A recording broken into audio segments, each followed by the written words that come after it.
right. Well, again, I do want to thank everybody for the effort and the flexibility and the patience everybody showed with this pilot project because it was unusual and had some different methods to figure out and things. But overall, working with a good agency and good staff made it much, much easier to deal with. So I appreciate that. The way we do this, and I'm not sure if you remember or not, is we have basically three things we go over. We have good things that we see from the agent, things you're doing, stuff we'll probably take away and try to share. We have recommendations. They have no further value other than something we might recommend you look into doing, see if it fits or works for you or not. And then there's a section for findings or corrective actions, things that require modifying, changing, correcting to come into compliance with either a FOA requirement, part of the application, or a law or rule. And so we go through in that order. And so I'm actually going to let Steve start with some of his good things that we have. I'm not sure if he has a lot of mine or not, but I'll let him start with those.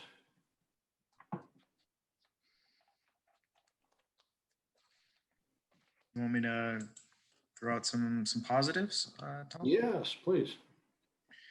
Yeah, great. Well, first of all, anytime I know that you get taken offline from providing direct services, I hope it's for a good reason. So in this case, I hope it was a good reason for you to show off how well you've come together to create an organization that clearly is trauma-informed care, that cares about the youth, that has a youth-forward perspective.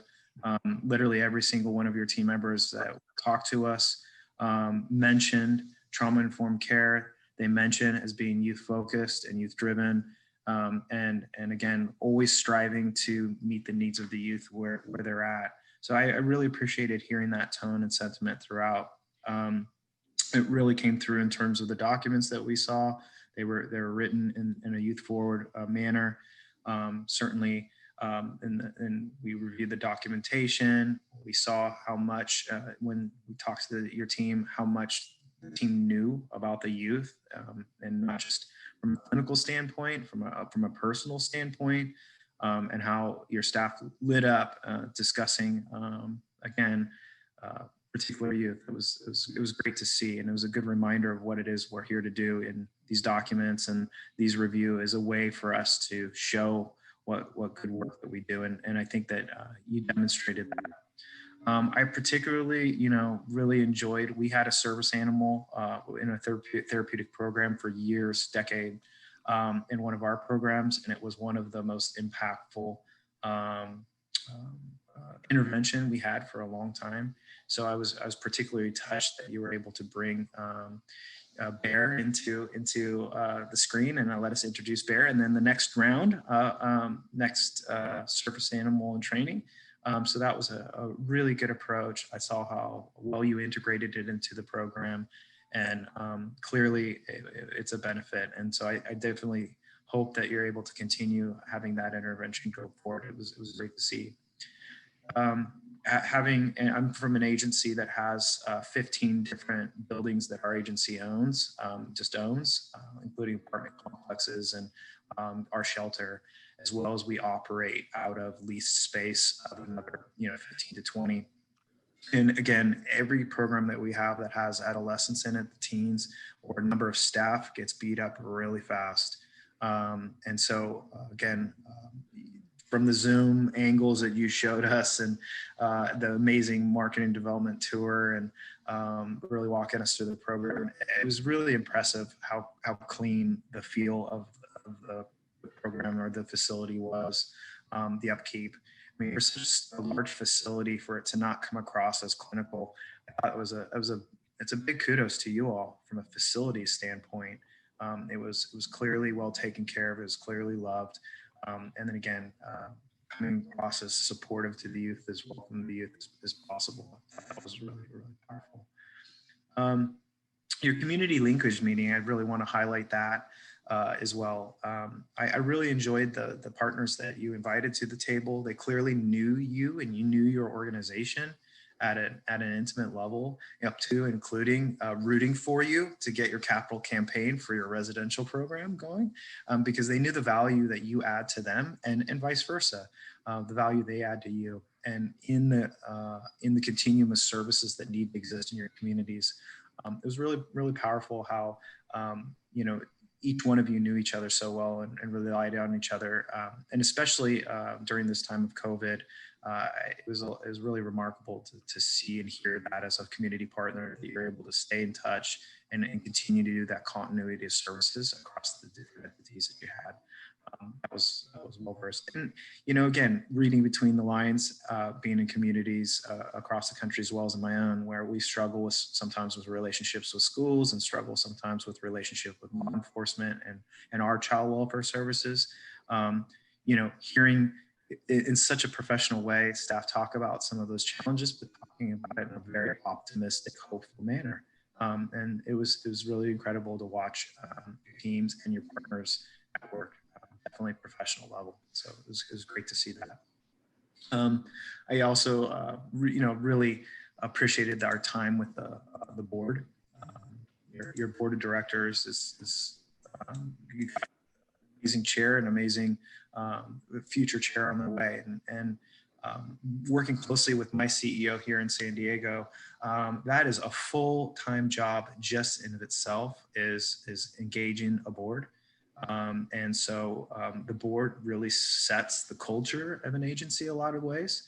And it was so wise to hear how you, Scott, really mindfully are attracting board members through task force approach, but also having them engaged from their skill set, their passions, and their interests to really put them in a role within the board that they can use those skills, those backgrounds to really move the organization forward.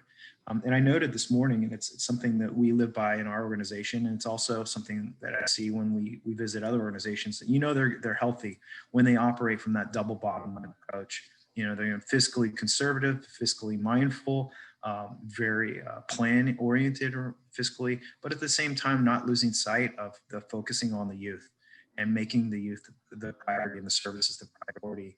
And I heard that very loud and clear when you and your team of board members were talking about the Hayes House and how it is a priority for this organization, and you're going to find the fiscal means in a conservative way, healthy way to keep programs such as the Hayes House going. So I really appreciated that. I also appreciated something else that Tom and I have seen a couple times. That it's not a positive thing that we didn't see here, which is the level of humility, Scott, that you and your board members have, the level of respect that you have for your team members in the agency was incredible. Shone through. And I wish I was in the room. I probably would have choked up a bit because I definitely felt that energy through the Zoom of how much you care about the people in your organization. You care deeply about your community. You care deeply about your board members. You are a human-focused leader. And again, I think that really shows in what I saw and witnessed just throughout this short time. And so, again, that level of humility is a powerful leadership tool that I think showed through your practices. So really commend you there.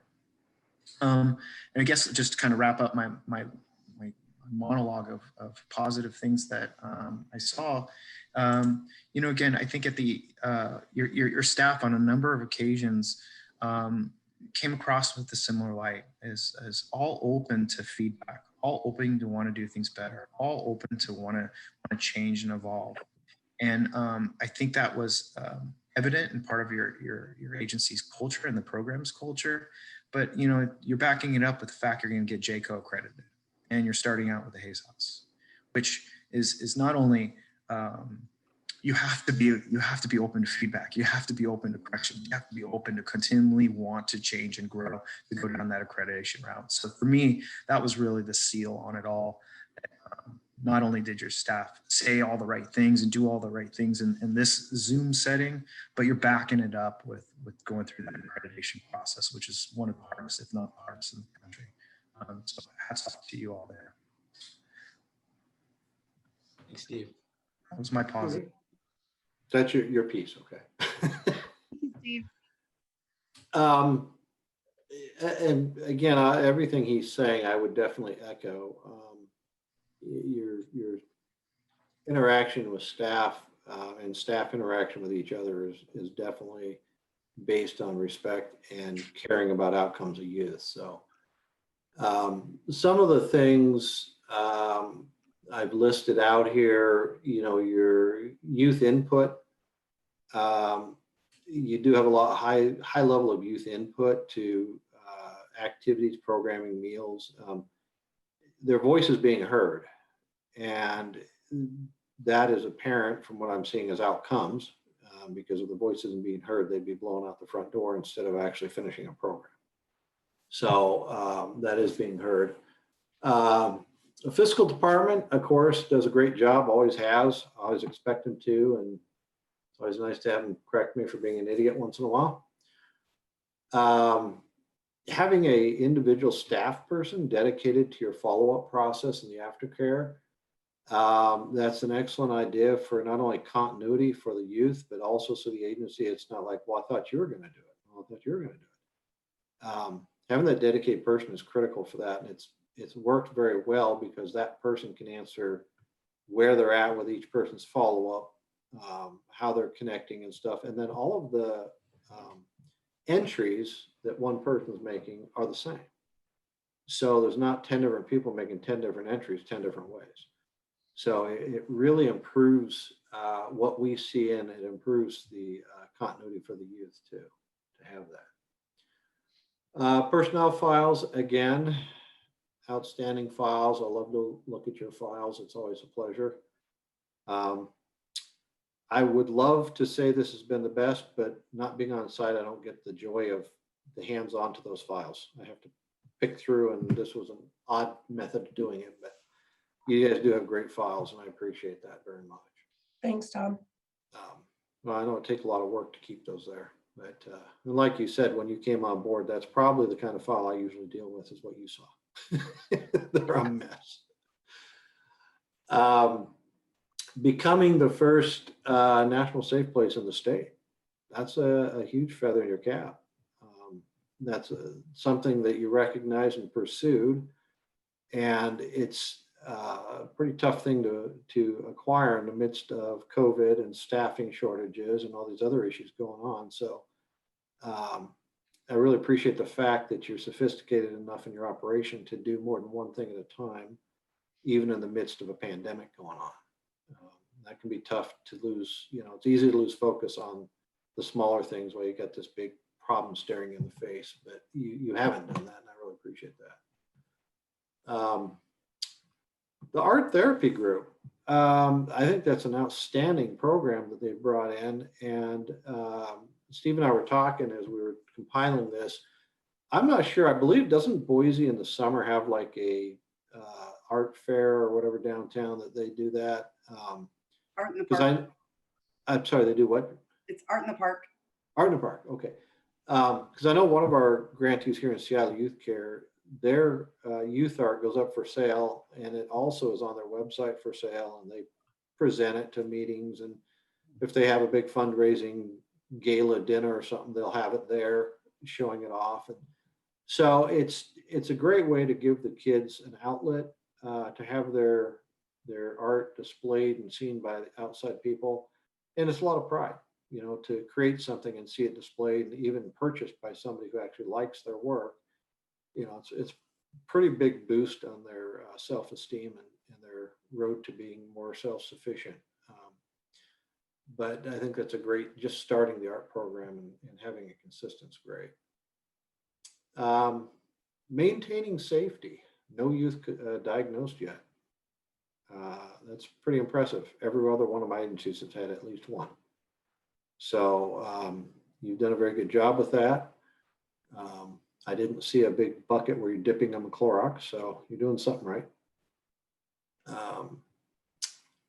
The one thing that I can't remember, Scott, if it was from you or someone else, but when we first started, talked about every month you target one of the agency's values and focus on that for training and stuff. That's a really excellent idea to maintain staff, not only knowledge of what the values and mission is, but understanding them, how they fit into their daily work at their level. And so that's the first time I've actually ever heard of an agency taking it to the level of focusing every month on one of them and doing that. So that's a great idea that I'm definitely stealing.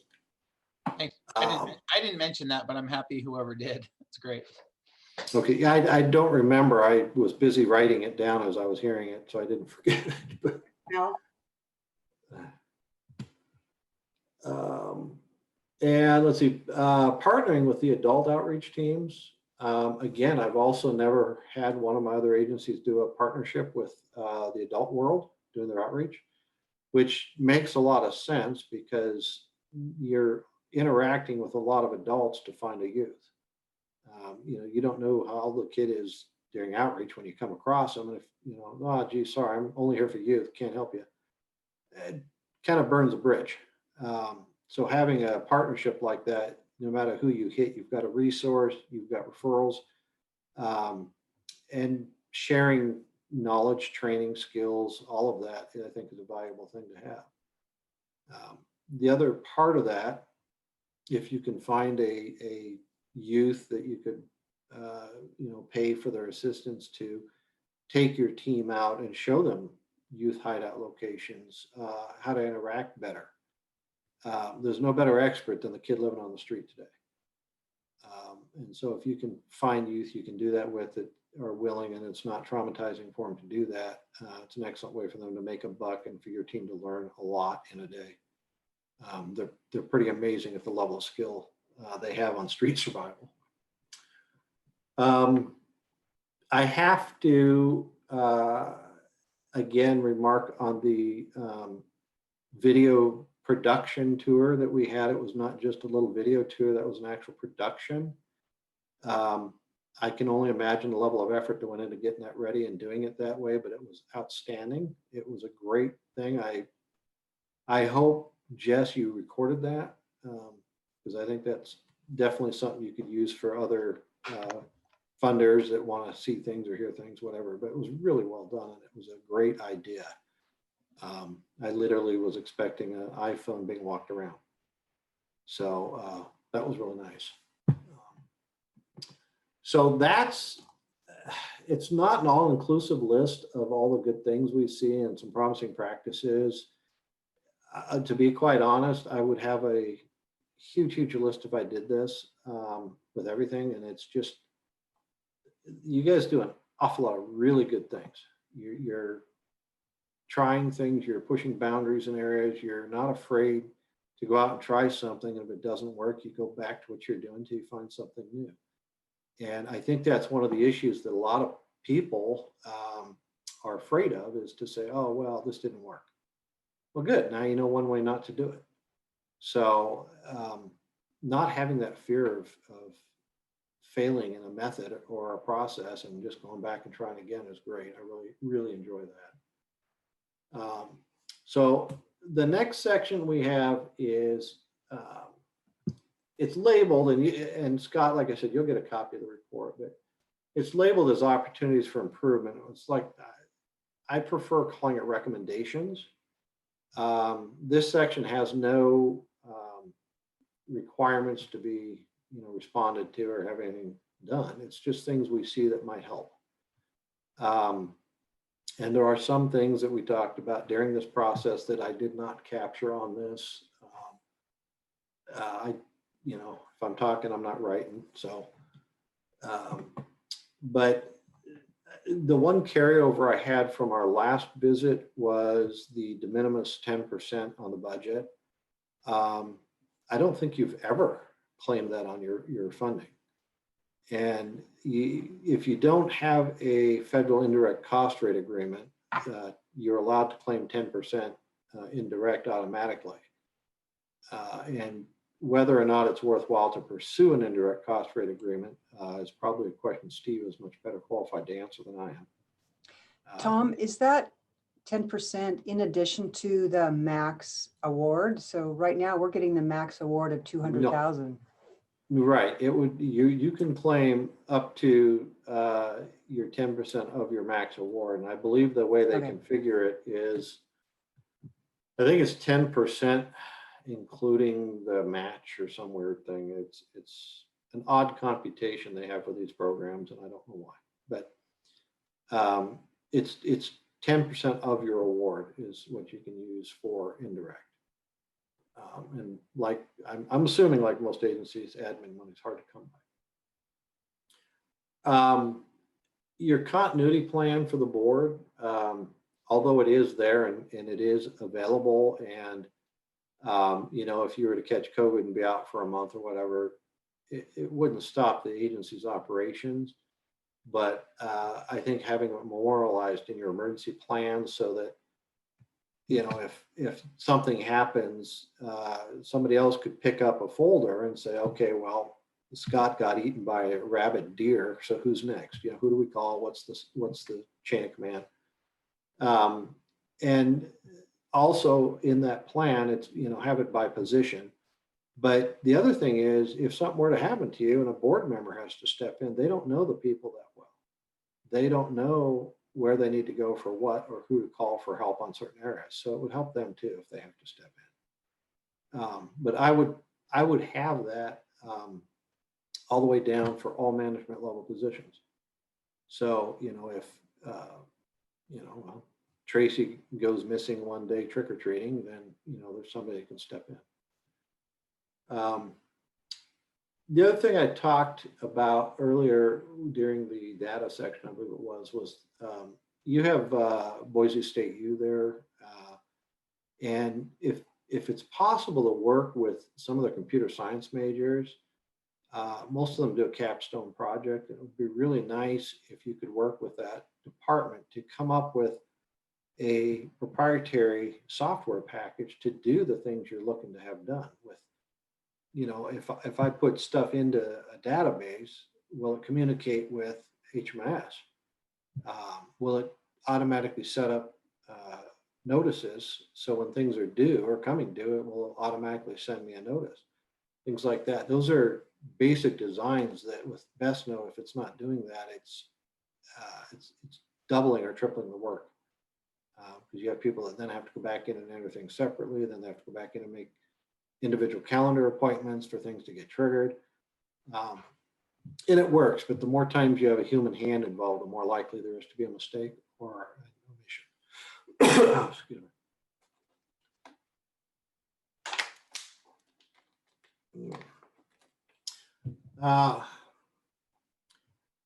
The other would be the COC. Excuse me, following up with the allowable entry issue.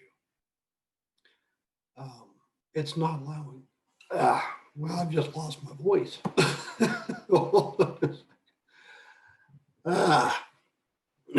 Talking too much. Steve, you can finish that one out. Yeah, I think you were going to reference the COC and that database issue of having the right fields in there to how you're reporting them and uploading them into the downloads. So following up with the COC to ensure that those additional fields are added. I think that's what you're going to reference there, Tom. Yeah, they should be doing that. If they're not, their vendor should have that put in. Megan has reached out to them already. Oh, you have? Okay. She's quick. Okay, good. Because I mean, my thing is I used to run a COC. If I'm paying a vendor and they're not doing the job, I'm not going to pay them. I'll stop payment till they meet the requirements. And for some reason, they always met the requirements when it was due or before. So money motivates people pretty well. Yeah. So the last, going quick. The last section of this is the corrective actions. And those require a follow-up response to them, usually done in 30, 60, 90-day periods and stuff. So for this virtual review, I think Steve and I pretty well agreed on the corrective actions that we found. And we don't really have any. I mean, That was quite a delivery, Tom. I'm just gonna well, say, I have to you have had some. to work on that. Jeez. Louise. Nice job, everybody. Congratulations. That's really great. And thank you. No, Tom. they have, like I said, I went back and looked at the old review. I always look at past notes. I look at our monthly calls. I look at all this stuff, and you guys have come miles from where you were. And it's not that you were in a bad place, but you've had a lot of challenges on that process between pandemics, staffing, all these other changes in the laws. Hiring staff laws changed over that period. So with all of that, you've still managed to get where you needed to be and done it well, and still obtaining those outcomes for the youth, which is the bottom line. Are the kids being served the best we can? And so, no, it's you've done an outstanding job. Your staff has been doing great work. They're always very communicative with me, and hopefully they don't have any qualms about asking questions at any time, because we're supposed to be here to help you guys. It's not an audit. We're not auditing you. We're stealing ideas from you is what we're really doing. So. Well, and I'd just like to add to that, Tom, again, with that idea of humility, you know where your areas of growth need to be. You call it out, and you're okay with pointing it out and putting it on the table. And then what I really like about it is, with every one of those areas that you wanted to grow in, and you want to grow in, you have a plan. You already put forth a plan of and actionable items and steps that you're already taking towards making those improvements. And one of the areas that we talked about between Tom and I is your outreach. And every single one of you, every single time, said, we know, we're doing it. And we have these ideas on these multiple levels that we are working on right now, and we've already implemented. And for me, that's business. That's how the business is. It's always like that. Because if we had the answer, we'd all be out of business. So the fact is that you knew where your challenges lie. You have plans in place. Everybody was read in. There was not one staff member that we talked to that didn't know the same information, which means you're all working in the same directions, and you are taking clear steps. One of those areas was like, you spent a lot of time talking about the business community and how you have a partnership with the Apple Store, and that you're going in there and you're going to put the National Safe Place, buy a flyer up there. And again, those are all really great things that are meaning you're forward thinking. You're tying it into your outreach, you're tying it into your programming. It's community linkages, it's being creative, innovative, and it's stuff you're doing under these really incredible times of COVID. And so again, I think we could go down the list with any one of the areas that you might have a challenge in, and say multiple examples of how you're addressing them and that you're aware of them.